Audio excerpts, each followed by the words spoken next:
Bismillahirrahmanirrahim. Anak-anak, alhamdulillah kita berjumpa lagi dengan mata pelajaran IPS. Mudah-mudahan semuanya tetap sehat, semangat walaupun belajar kita seperti ini.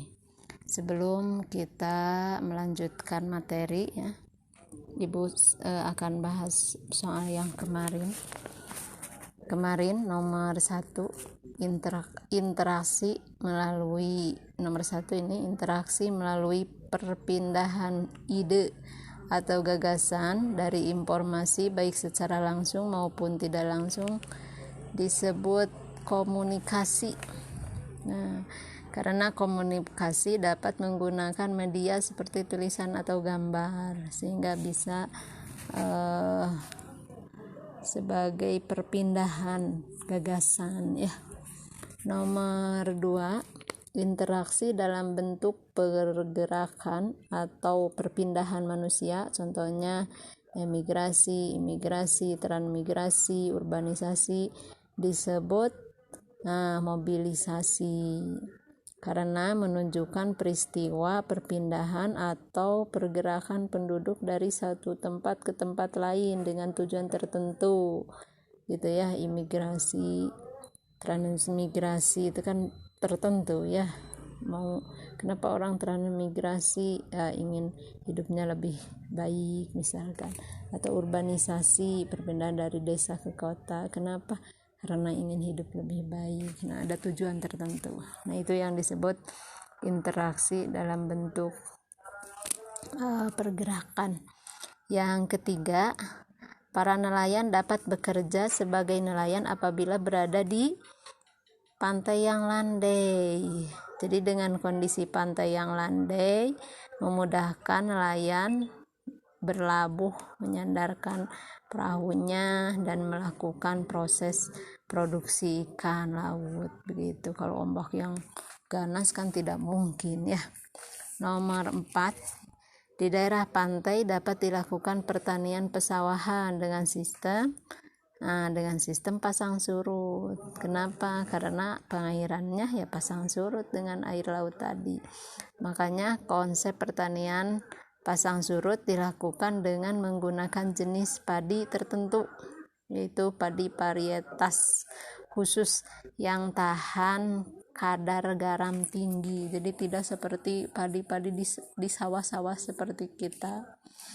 Yang nomor 5, kelompok-kelompok pemukiman penduduk di daerah pegunungan terpencar karena mereka berusaha dekat dengan sumber air ya. Karena kehidupan manusia tidak bisa terlepas dari persediaan air. Padahal di daerah pegunungan mata air tidak mudah didapat, maka penduduknya berupaya tinggal di daerah yang berdekatan dengan sumber air begitu. Makanya mereka mencari sumber air.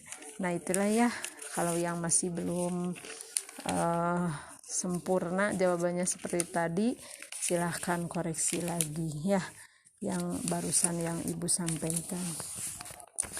Nah, sekarang ini mudah-mudahan menjadi ilmu ya, konsep interaksi sosial dan kelangkaan.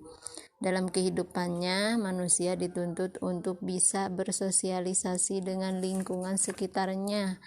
Karena secara kodratnya manusia dilahirkan sebagai makhluk sosial yang tidak dapat hidup sendiri, ya bisa kita rasakan. Dari sinilah kemudian manusia menjalin hubungan dengan manusia lain dalam suatu konteks interaksi sosial. Interaksi sosial akan terjalin antara individu dengan individu, individu dengan kelompok, ataupun kelompok dengan kelompok ya. Kalian kelas 1 bisa berinteraksi dengan kelas 2, atau di kelas 1 si A berinteraksi dengan si B. Nah, itu interaksi sosial namanya. Interaksi sosial ini juga terdapat membawa dampak.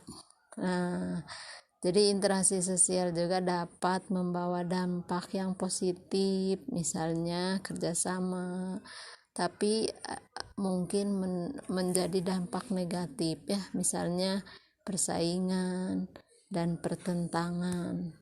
lebih dari sekedar interaksi sosial. Manusia juga membutuhkan orang lain guna memenuhi kebutuhan hidupnya.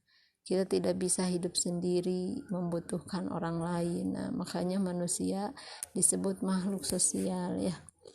Dalam konteks pemenuhan kebutuhan, manusia disebut sebagai makhluk ekonomi yang selalu membutuhkan orang lain untuk memenuhi kebutuhan hidupnya.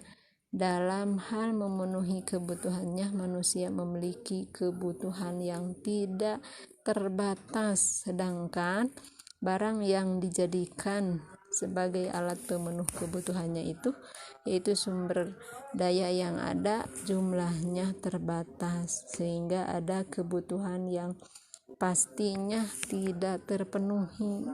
Kondisi di mana terdapat kebutuhan yang tidak terpenuhi oleh karena alat pemuas kebutuhan yang berbatas jumlahnya disebut kelangkaan gitu.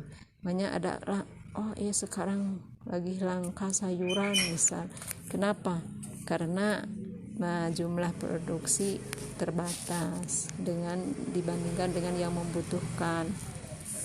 Oleh karena itu, manusia harus bijak dalam membuat skala prioritas.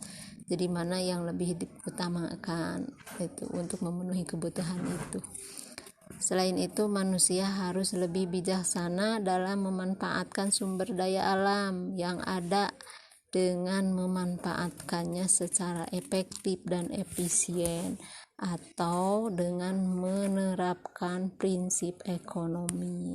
Kalian suka ingat ya, kita harus ekonomi gitu, dalam artian harus hemat ya, jangan mumpung ada enggak ya. Jadi kita takut suatu ketika apa yang kita butuhkan tidak ada, makanya harus berpikir dari sekarang. Nah, itulah gunanya kita belajar interaksi sosial dan di dalam masyarakat. Itulah anak-anak, mudah-mudahan menjadi ilmu buat kita semuanya, dan insya Allah ibu akan memberikan tugas yang harus kalian isi. Biasa tidak akan banyak ya, itu untuk pembuktian bahwa kalian belajar. Sekian dari ibu, wassalamualaikum warahmatullahi wabarakatuh.